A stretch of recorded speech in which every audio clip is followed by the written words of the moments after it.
Assalamualaikum warahmatullahi wabarakatuh. Kami dari kelompok 4 akan menjelaskan tentang kisah Nabi Sulaiman alaihissalam yang ada di dalam Al-Quran.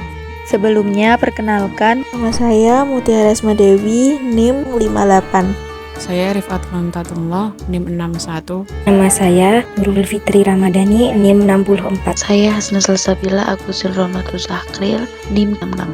Saya Nur Rahma Haliza, NIM 67. Saya Nur Aida Rahmayani, NIM 68. Dan saya Nadia Faiza Salsabila, NIM 69. Kisah-kisah Nabi Sulaiman di dalam Al-Quran terdapat di dalam banyak surat, dan kami akan menjelaskannya satu persatu. Kisah Nabi Sulaiman alaihissalam pada Quran Surat Sad ayat 30-33. Penafsiran dari ayat tersebut adalah Allah menganugerahkan anak yang soleh kepada Nabi Daud yang bernama Sulaiman dan diangkat oleh Allah menjadi nabi. Nabi Sulaiman alaihissalam adalah seorang yang sangat taat kepada Allah, banyak beribadah dan bertaubat kepada Allah. Hingga pada suatu waktu setelah asar, Nabi Sulaiman diperlihatkan kuda-kuda yang berdiri dengan ujung kaki dan sangat cepat larinya. Kemudian Nabi Sulaiman sangat menyukai kuda hingga beliau lupa berzikir kepada Allah. Ulama tafsir berkata, Nabi Sulaiman diperlihatkan 1000 kuda peninggalan ayahnya Nabi Daud. Lalu kuda-kuda itu berlari pada sore hari. Karena keindahan dan kecepatan mereka, beliau lupa berzikir kepada Allah Subhanahu wa taala. Kemudian Nabi Sulaiman berkata, "Bawa kembali kuda-kuda itu kepadaku." Maka beliau segera menyembelihnya dan memotong kaki-kakinya untuk mendekatkan diri kepada Allah dan menjadi makanan bagi orang-orang miskin. Karena kuda-kuda itu membuat beliau lupa berzikir kepada Allah. Nabi Sulaiman kemudian menyerahkan mereka sebagai wakaf yang digunakan untuk berjihad di jalan Allah Subhanahu wa taala. Tema dari ayat tersebut, Nabi Sulaiman alaihissalam putra Nabi Daud alaihissalam. Setting waktu sore atau setelah asar. Setting suasana bahagia dan sedih. Tokoh dalam ayat tersebut Nabi Sulaiman alaihissalam, Nabi Daud alaihissalam, dan kuda. Sudut pandang pada ayat tersebut menggunakan sudut pandang campuran. Alur dalam ayat tersebut maju. Amanat yang dapat disampaikan, janganlah kamu mencintai sesuatu melebihi cintamu kepada Tuhanmu. Kisah Nabi Sulaiman pada Quran Surat Al-Anbiya ayat 78-79. Penafsiran dari ayat tersebut adalah Nabi Daud dan Nabi Sulaiman adalah orang yang sangat tegas dalam menetapkan hukum mengenai berbagai persengketaan.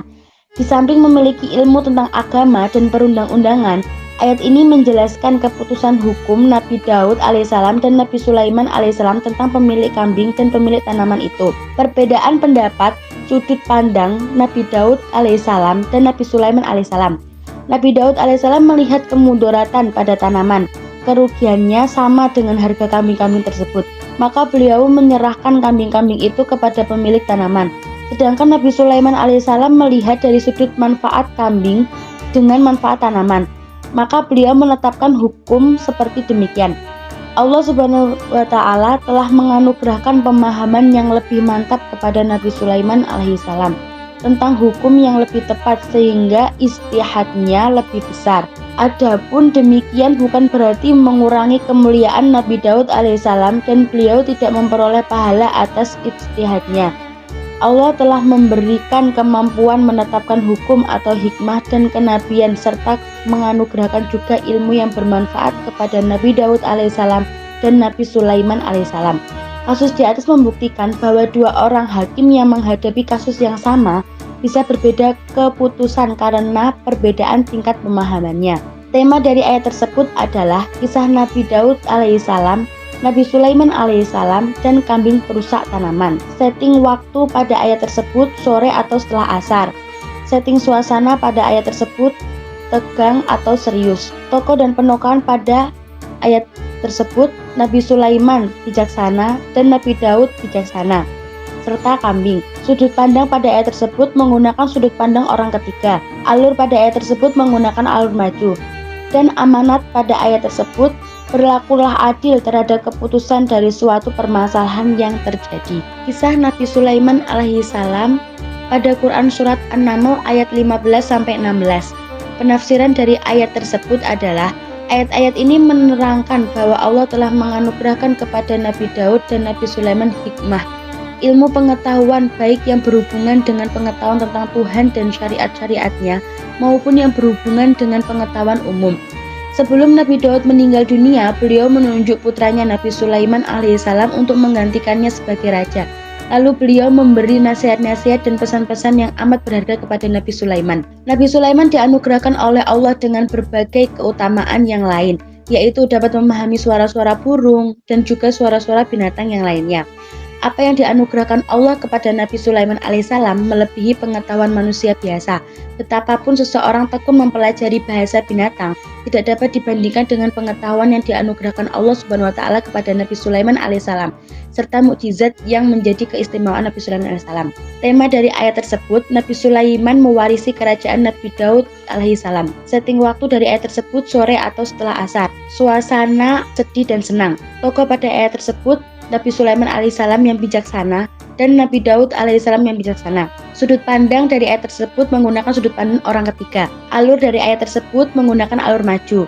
Kemudian amanat yang dapat disampaikan, janganlah bandingkan dirimu dengan orang lain karena setiap orang memiliki kelebihan dan kekurangannya masing-masing. Nabi Sulaiman alaihissalam mampu menundukkan angin dan jin. Menurut pendapat para perawi, Nabi Sulaiman mempunyai karpet yang terbuat dari kayu.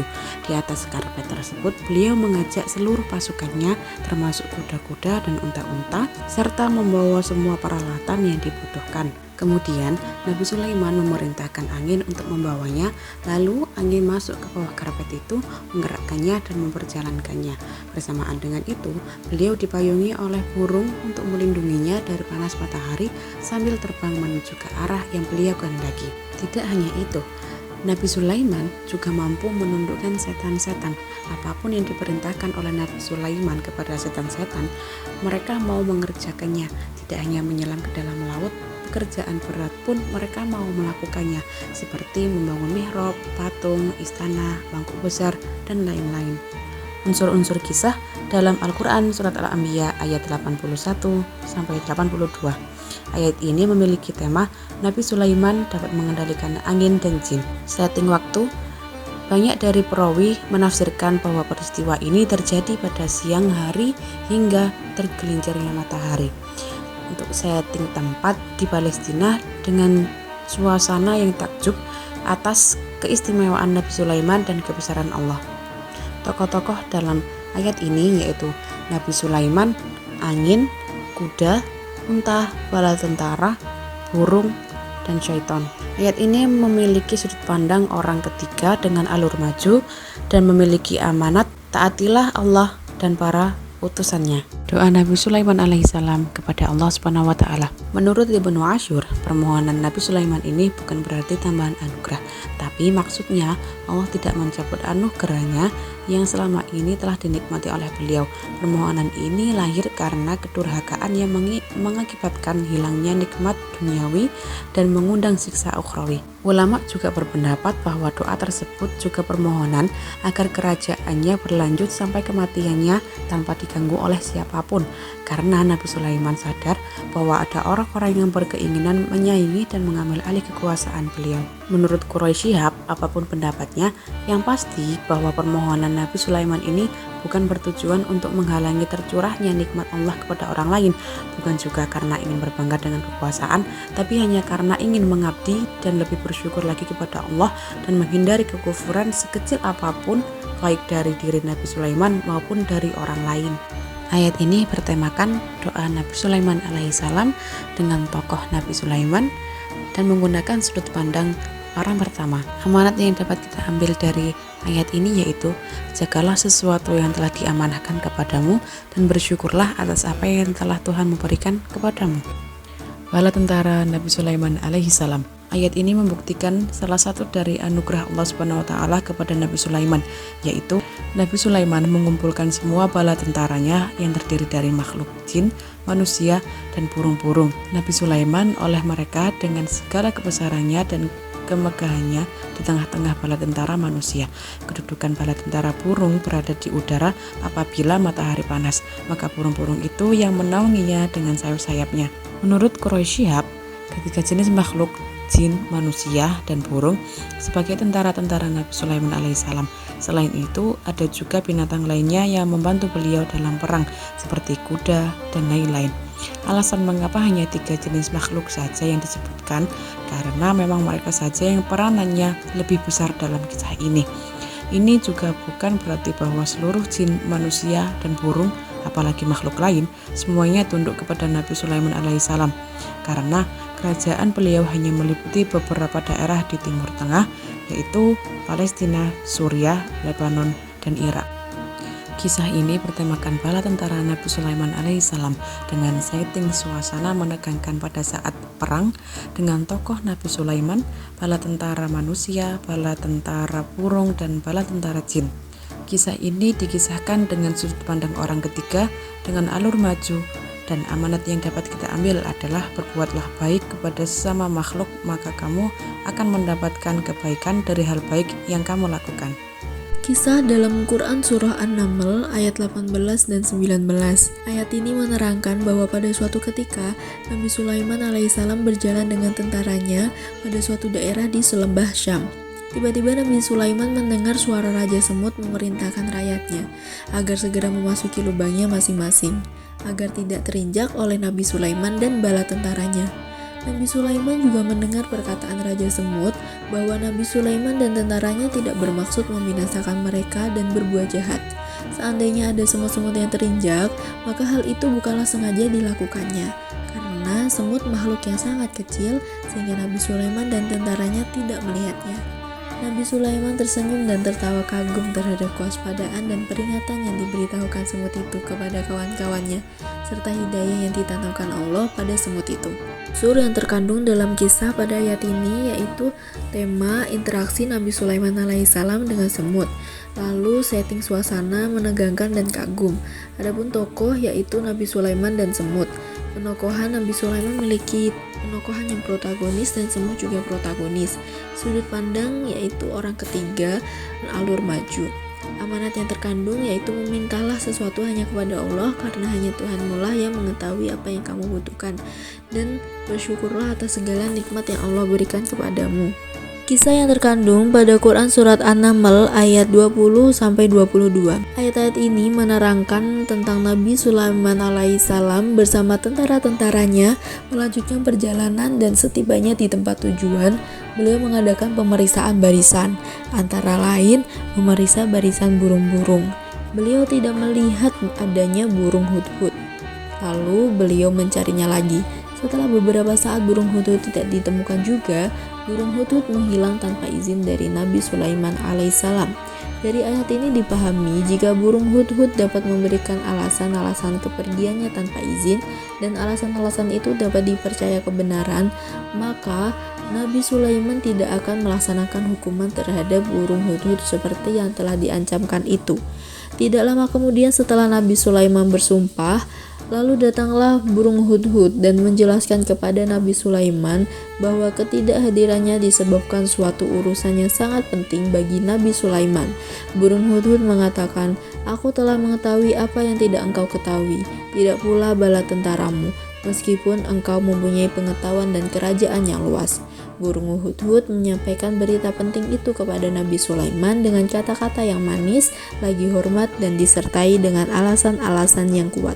Kemudian kemarahan Nabi Sulaiman kepada burung hudhud pun mereda dan akhirnya hilang, sehingga hukuman yang pernah diancamkannya tidak jadi dilaksanakan. Mustafa Al-Maraghi mengutip pendapat Al-Zamakhsyari dalam tafsirnya Al-Kashaf mengatakan, Allah telah memberi ilham kepada burung hudhud sehingga ia berani melawan Nabi Sulaiman dengan perkataan ini, sekalipun Nabi Sulaiman telah dianugerahi kenabian.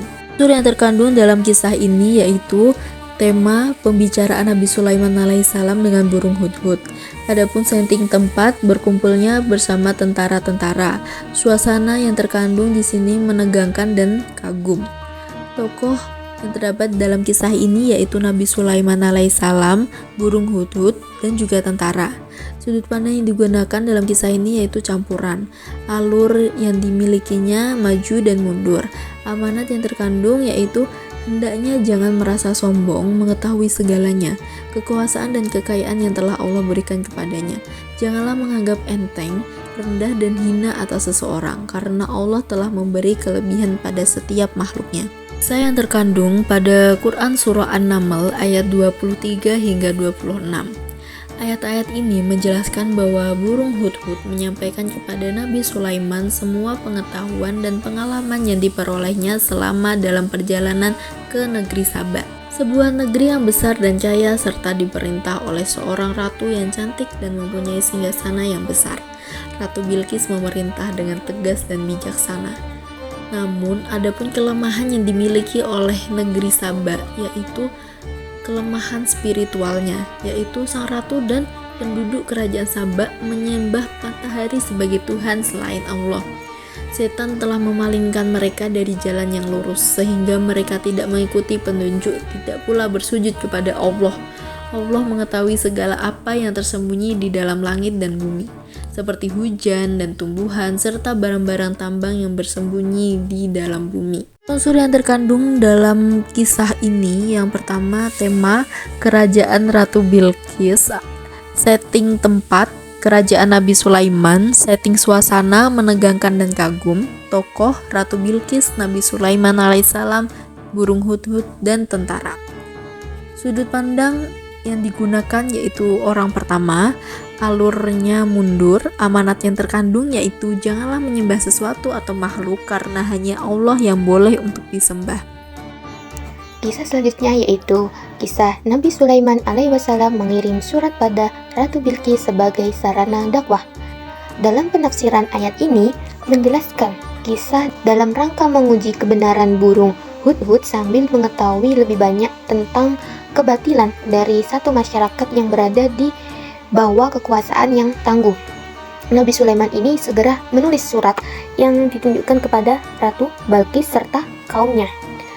Lalu setelah Nabi Sulaiman ini menulis, surat ini diserahkan kepada burung hudhud untuk mengantarkannya terbang menuju negeri mereka.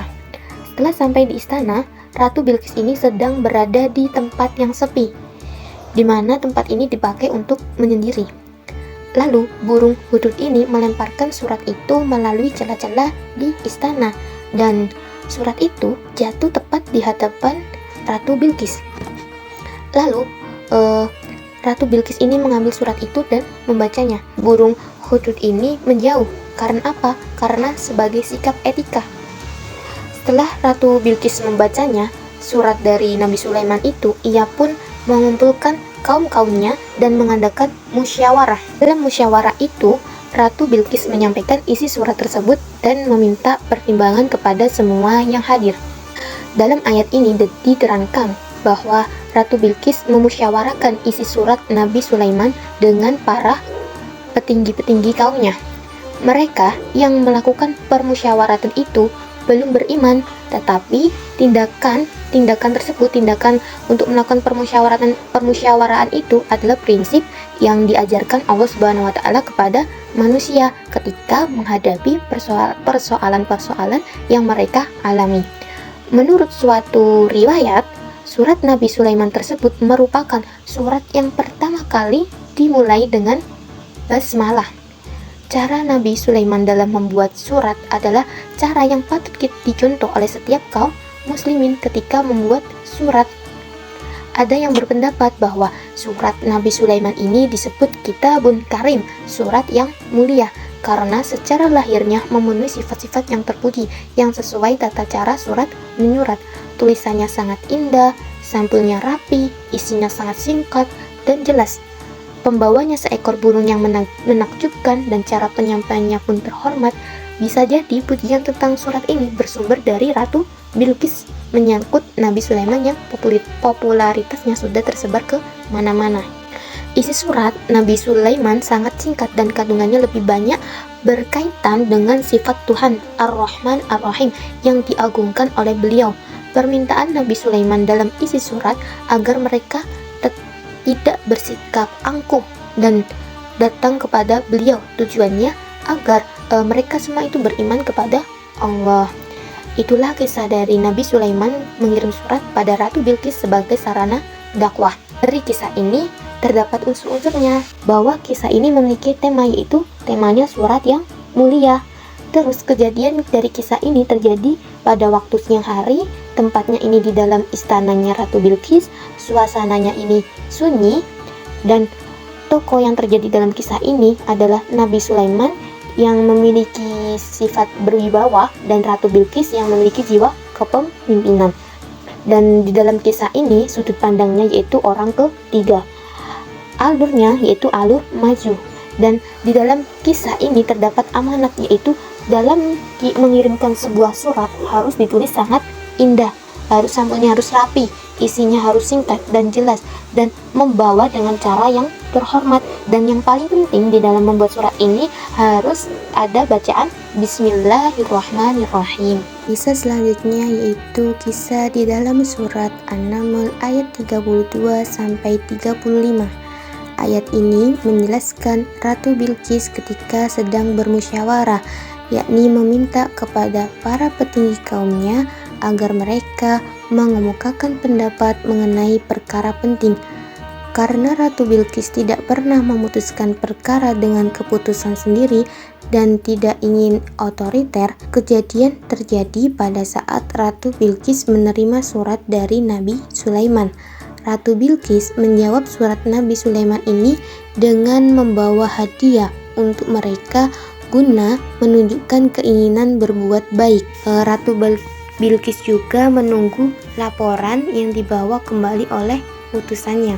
Keputusan yang diambil Ratu Bilqis ini dengan mempertimbangkan dari segala segi dan memperhatikan juga cara penyampaian surat tersebut. Ratu Bilqis tidak cenderung berperang sebagaimana yang terkesan dari jawaban para penasihat. Jadi di dalam kisah surat An-Naml ayat 32 sampai 35 ini memiliki tema yaitu bermusyawarah, di mana kisah ini terjadi di waktu siang hari di ruang sidang istana dengan suasana yang tenang, dan tokoh yang terlibat yaitu Ratu Bilqis dan para menteri serta Nabi Sulaiman yang memiliki alur cerita maju, sudut pandang orang ketiga, serta dua amanat, yaitu sebagai seorang pemimpin dalam mengambil keputusan harus ada diskusi dan bermusyawarah dengan para nasihat yang lebih tua.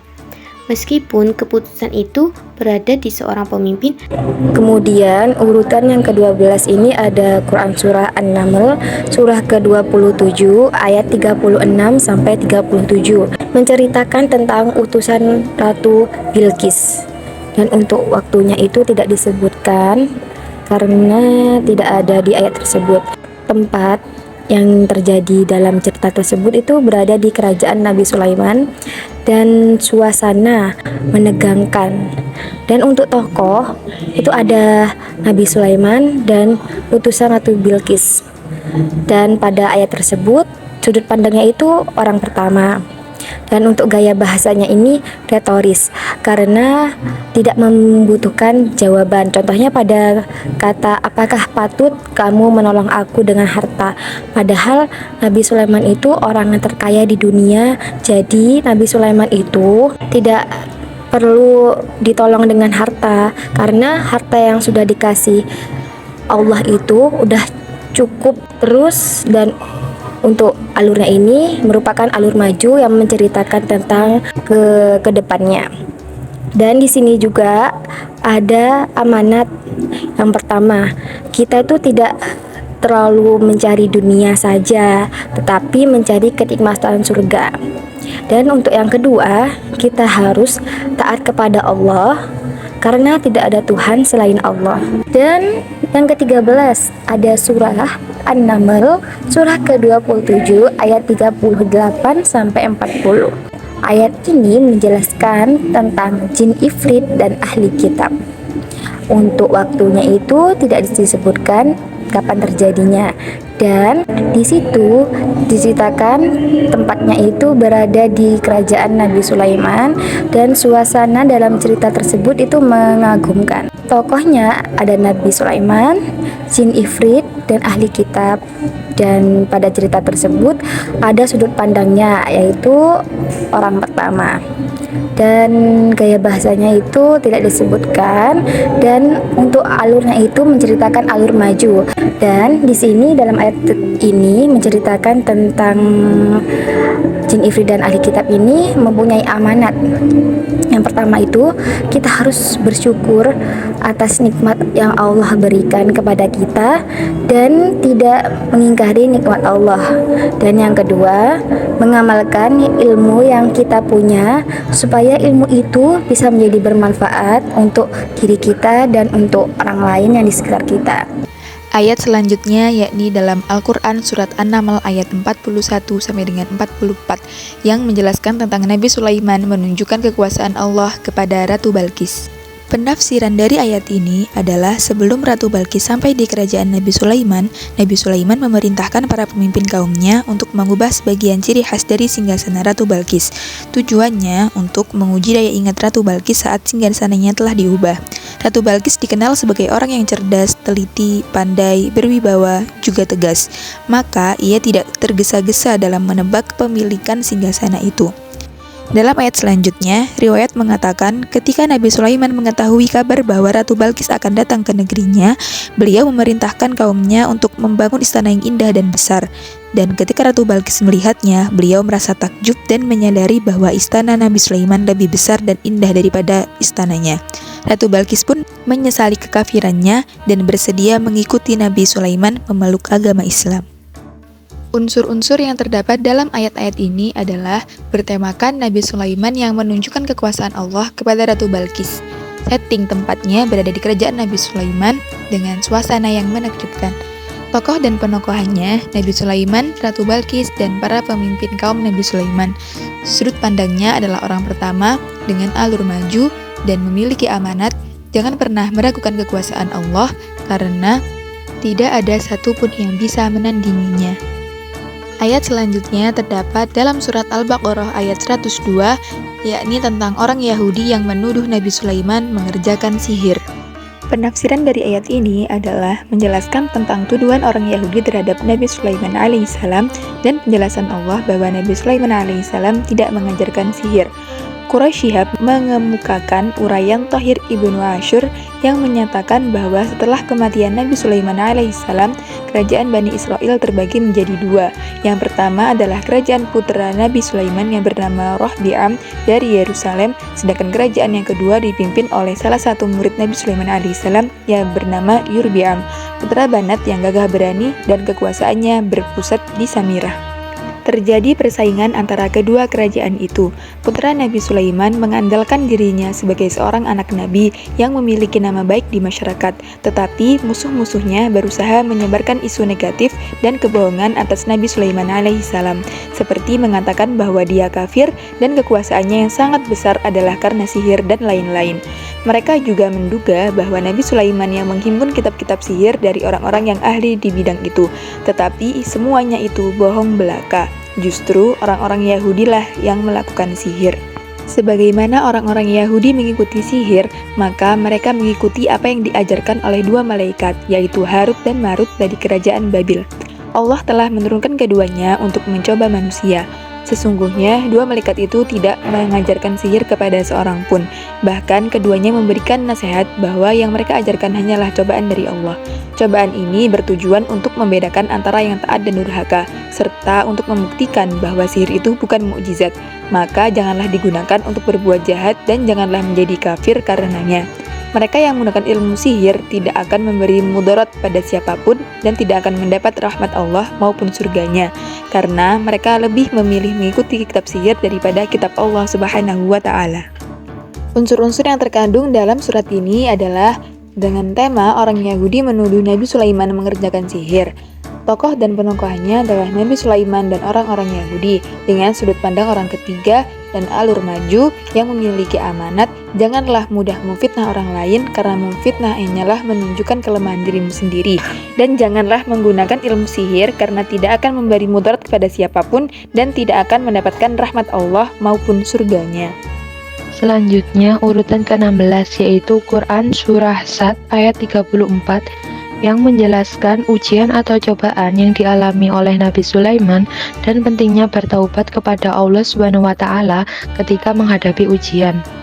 Tempat cerita ini berfokus pada lingkungan kerajaan atau tempat-tempat terkait dengan Nabi Sulaiman. Suasana dalam ayat ini mencerminkan momen ujian atau cobaan yang dialami oleh Nabi Sulaiman. Namun, suasana ini kemudian berubah saat beliau bertaubat kepada Allah Subhanahu wa Ta'ala. Penokohan utama adalah Nabi Sulaiman yang digambarkan dalam ayat ini sebagai seorang yang mengalami ujian dan kemudian bertaubat kepada Allah Subhanahu wa Ta'ala. Sudut pandang dalam ayat ini yaitu pencerita dari perspektif yang menyampaikan cerita tentang Nabi Sulaiman dan ujiannya. Gaya bahasa ayat ini menggunakan gaya bahasa yang lugas dan jelas untuk menggambarkan ujian yang dialami oleh Nabi Sulaiman dan tindakan taubatnya. Alur dalam ayat ini menggambarkan perubahan dari kondisi awal di mana Nabi Sulaiman tergeletak di atas kursi sebagai ujian atau kesulitan, kemudian berubah ke tindakan bertaubat kepada Allah Subhanahu wa Ta'ala. Amanat yang terkandung dari ayat ini yaitu pentingnya kesabaran dan bertaubat kepada Allah Subhanahu wa Ta'ala saat menghadapi ujian atau cobaan dalam hidup. Hal ini juga mengingatkan kita bahwa bahkan individu yang sangat dihormati seperti Nabi Sulaiman tidak luput dari ujian Allah Subhanahu wa Ta'ala. Dan reaksi yang bijaksana adalah bertaubat dan bersandar kepadanya dalam menghadapinya. Yang terakhir nomor 17 yaitu Quran Surah Saba ayat 14 yang bertema tentang kematian Nabi Sulaiman. Waktu dalam ayat ini terjadi saat menjelang kematian Nabi Sulaiman. Tempat cerita ini tidak secara eksplisit disebutkan dalam ayatnya. Tetapi kita tahu bahwa Nabi Sulaiman sedang duduk di atas singgasananya atau kursi kerajaannya. Suasana dalam ayat ini mencerminkan momen menjelang kematian Nabi Sulaiman. Beliau duduk di atas kursi kerajaannya dan bertopang pada tongkatnya. Penokohan utama adalah Nabi Sulaiman yang digambarkan dalam ayat ini sebagai nabi yang duduk di atas kursi kerajaannya menjelang kematiannya. Sudut pandang dalam ayat ini yaitu pencerita yang menggambarkan momen menjelang kematian Nabi Sulaiman dan ketidakmampuan jin untuk mengetahui kapan kematian akan terjadi. Gaya bahasa dalam ayat ini menggunakan bahasa yang jelas dan deskriptif untuk menggambarkan peristiwa kematian Nabi Sulaiman dan ketidakmampuan jin untuk mengetahui hal-hal gaib. Alur dalam ayat ini menggambarkan peristiwa kematian Nabi Sulaiman dan bagaimana jin-jin yang bekerja di bawah perintahnya tidak mengetahui bahwa beliau sudah meninggal. Tongkat Nabi Sulaiman dimakan oleh rayap dan kematian beliau terjadi tanpa pengetahuan jin-jin. Amanat yang terkandung dalam ayat ini yaitu menggarisbawahi bahwa hanya Allah yang mengetahui hal-hal gaib, termaksud kapan seseorang akan meninggal. Ini juga mencerminkan kebesaran Allah Subhanahu wa Ta'ala dalam mengatur takdir dan peristiwa-peristiwa yang terjadi dalam kehidupan manusia. Cerita ini mengingatkan kita akan keterbatasan pengetahuan makhluk seperti jin, bahkan jika mereka memiliki kemampuan khusus. Sekian penjelasan tentang cerita Nabi Sulaiman yang ada di dalam Al-Quran. Kurang lebihnya mohon maaf, semoga bermanfaat. Wassalamualaikum warahmatullahi wabarakatuh.